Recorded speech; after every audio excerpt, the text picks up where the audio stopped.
Top 12 places to visit in Italy. Italy pulses with a life all its own.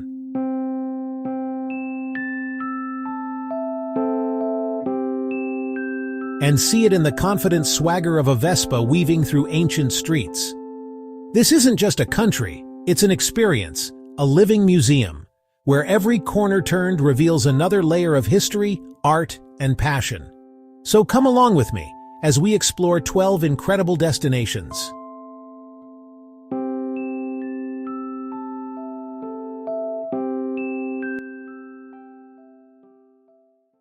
Number 1. Rome, the Eternal City. We start in Rome, the Caput Mundi, the head of the world. Here, history isn't confined to museums, it's the very fabric of the city. Walking through the Roman Forum, you can almost hear the echoes of senators debating, and chariots rattling on the ancient stones. Then you turn a corner and stand before the Colosseum. It's more than just an amphitheater, it's a symbol of immense power and astonishing engineering. I love to just sit on a nearby wall and watch the modern city swirl around this ancient giant. It's a testament to Rome's eternal enduring spirit. Just a short walk away, we cross into another world, Vatican City. Standing in the immense embrace of St. Peter's Square, designed by Bernini, you can't help but feel a sense of awe. Inside the Basilica, Michelangelo's dome soars above, and of course the Vatican museums, culminating in the Sistine Chapel, a journey through the pinnacle of human creativity. The real magic of Rome for me, however, is found in its neighborhoods. Ivy spills down ochre walls. Order a plate of cacio e pepe, and feel like you've been invited into a Roman family's dining room. Throw a coin in the Trevi fountain, of course, and climb the Spanish Steps. Number 2. Venice, a city on water. From the Eternal City we travel north to a city that seems to float on a dream. Venice, La Serenissima. Arriving here is like stepping into a painting. There are no cars, no horns, just the gentle lapping of water against ancient stone and the haunting cry of a distant gondolier. The main thoroughfare is the Grand Canal, a serpentine waterway flanked by a parade of magnificent palazzi. Taking a vaporetto, the city's public water bus, is the best way to get your bearings. The heart of Venice is Piazza San Marco, St. Mark's Square. It's dominated by the glittering mosaics of St. Mark's Basilica and the soaring Campanile bell tower. For me, the best time is early in the morning or late at night, when the square is nearly empty. To truly understand Venice, you must get lost. This is where you'll find the real living city, little Baccari and Cicchetti, and an ambra of wine. A short boat ride takes you to Murano and Burano, glassblowers and brilliantly colored fishermen's houses. Number 3. Florence, cradle of the Renaissance. Next, we journey to the heart of Tuscany, to Florence, the birthplace of the Renaissance. This is a city built on genius. Florence is a city of art, and its galleries are treasure troves. Home to Michelangelo's David, a moment you will never, ever forget. I love crossing the Ponte Vecchio, lined with glittering jewelry shops that have been there for centuries. On the other side is the Oltrarno, a neighborhood of artisans. Leatherworkers, bookbinders, shoemakers. Find a spot in Piazza della Signoria, order an Aperol Spritz, and enjoy the aperitivo ritual. The best way to end a day in Florence is to embrace the local culture and the evening passeggiata. It's in these simple, shared moments that you truly connect with the Renaissance spirit of Florence, a city that celebrates beauty, creativity, and the art of living well. Number 4. Milan, fashion and design capital.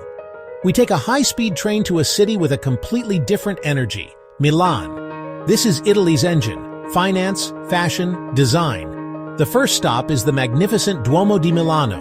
Right next to the Duomo is the Galleria Vittorio Emanuele, a cathedral of commerce. You'll see Prada, Gucci, and impeccably dressed Milanese. It's a great place for people watching. To experience modern Milanese life, head to Navigli, aperitivo by the canals. A short walk brings you to Santa Maria del Grazie, Leonardo's The Last Supper. Book ahead. Milan masterfully blends history with a vibrant contemporary pulse. Number 5. Naples and Pompeii, life and ruins. We now head south to a region of raw, untamed beauty and intense history. Welcome to Naples, gritty and utterly captivating. It's a labyrinth of narrow, shadowy streets where life spills out onto the pavement. Naples is the undisputed birthplace of pizza. The classic pizza margherita is a simple, sublime creation. Soft, chewy crust, San Marzano tomatoes, mozzarella di bufala, and basil. I duck into a humble pizzeria in Spaccanapoli, watch the pizzaiolo, and devour a pizza that costs just a few euros. The air is thick with the smells of espresso and frying pizza, an assault on the senses in the best possible way. The constant looming presence is Mount Vesuvius, the only active volcano on the European mainland. To understand that power, we must visit Pompeii. Walking through the streets of this remarkably preserved Roman city is haunting. Step into homes, taverns, bathhouses, see mosaic floors and faded frescoes. The plaster casts of the victims are a poignant, heartbreaking reminder. The combination of vibrant Naples and the silent ruins of Pompeii provides a powerful lesson in the fragility and resilience of life. Number 6. Amalfi Coast, a divine shoreline. Leaving Naples behind, we find ourselves on one of the most spectacular coastlines in the world, the Amalfi Coast. Mountains plunge dramatically into a turquoise sea, and towns cling to cliffs in a riot of pastel colors. The crown jewel is Positano, a vertical town, pastel houses tumbling down to a chic, pebbly beach. Wandering its steep, narrow lanes reveals ceramic shops, hidden courtyards, and tiny cafes with incredible views. Amalfi itself is charming and historical, dominated by the Duomo di Sant'Andrea. Amalfi is a great base. Ferries connect to Capri and other coastal towns. For serenity, head to Ravello, Villa Ruffolo and Villa Simbroni, and the Terrace of Infinity. Standing on Ravello's terraces and watching the sea is a moment of pure beauty. Number 7. Cinque Terre, 5 lands. Our journey takes us to a string of 5 fishing villages, the Cinque Terre. For centuries they were isolated. Their isolation preserved a rugged charm. Monterosso al Mare, Vernazza, Corniglia, Manarola, Rio Maggiore. The best way to experience Cinque Terre is on foot, the Sentiero Azzurro and terraced vineyards. Life is simple and tied to the sea. Try Trofia al Pesto with basil and lemons. Watching the sunset paint the sky is the perfect way to embrace these 5 lands. Number 8. Pisa, more than a leaning tower. When you think of Pisa, one image immediately comes to mind, the Leaning Tower. Seeing it for the first time is genuinely surreal. The Field of Miracles also holds a stunning cathedral and baptistry, clad in brilliant white marble. Yes, take the cheesy holding up the tower photo. And if you climb, the view from the top is fantastic. Venture beyond the Campo. Explore Borgo Stretto, the market at Piazza del Vettovagli, and the lively university town atmosphere. Number 9. Siena, medieval heart. Leaving Pisa, we travel deeper into the rolling hills of Tuscany to its medieval heart, Siena. Its spirit is embodied in the breathtaking Piazza del Campo, a shell-shaped square that serves as the city's living room. The Campo is dominated by the Palazzo Pubblico and the soaring Torre del Mangia. Climb for spectacular views. Twice a year, the Campo explodes with passion for the Palio. Siena's contrade fill the streets with flags and color. Wander its steep, narrow alleys, seek hidden courtyards, and visit the Duomo with its black and white striped marble and inlaid floor. Number 10. Verona, romance and Roman ruins. Our next destination is Verona, made famous by Shakespeare as the setting for Romeo and Juliet. You can visit Juliet's house and the courtyard wall covered in love notes. A fun pilgrimage. Verona's arena is a well-preserved ancient amphitheater. In summer, it hosts grand operas under the stars. Meander via Mazzini and Piazza delle Erbe. Elegant streets, markets, cafes, and a romantic riverside. Climb to Castel San Pietro for terracotta rooftop panoramas and a golden hour view. Number 11. Lake Como, alpine elegance. From Verona, we head to a place of sublime natural beauty, Lake Como. Set against the jagged Alps, this Y-shaped lake has been a retreat since Roman times. The best way to experience the lake is from the water.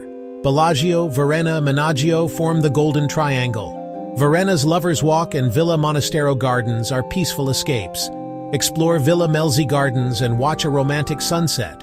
Lake Como calms the soul. Number 12. Sicily, island mosaic. For our final destination, we fly south to Sicily, the largest island in the Mediterranean. Palermo is vibrant and chaotic, a city of crumbling Baroque palaces, bustling markets, and incredible energy. The Bolaro and Vucceria markets are a feast for the senses. Colorful produce, fish stalls, vendors calling prices. Try pennelle and arancine from a vendor. They are the taste of Palermo. Sicily's history is on magnificent display at the Valley of the Temples in Agrigento. The island is fringed with gorgeous beaches from Cefalu to the Zingaro Reserve. And looming over the east is Mount Etna, Europe's largest active volcano. You can take a cable car and 4x4 for a thrilling ascent. It's a land of fire and sea, ancient history and vibrant modern life, complex, challenging, deeply rewarding. It's a place that stays with you long after you leave. And so, our journey through Italy comes to an end. From the grandeur of Rome to the sun-baked shores of Sicily, we've seen a country more than a collection of famous sights. We've experienced the living, breathing culture that pulses through its streets. The paleo, perfect Neapolitan pizza, long evening passeggiata. The best moments often happen when we put away the map and get a little lost. Thank you for joining me, Beatriz Asamoah, on this tour. Until next time, keep on traveling. Ciao.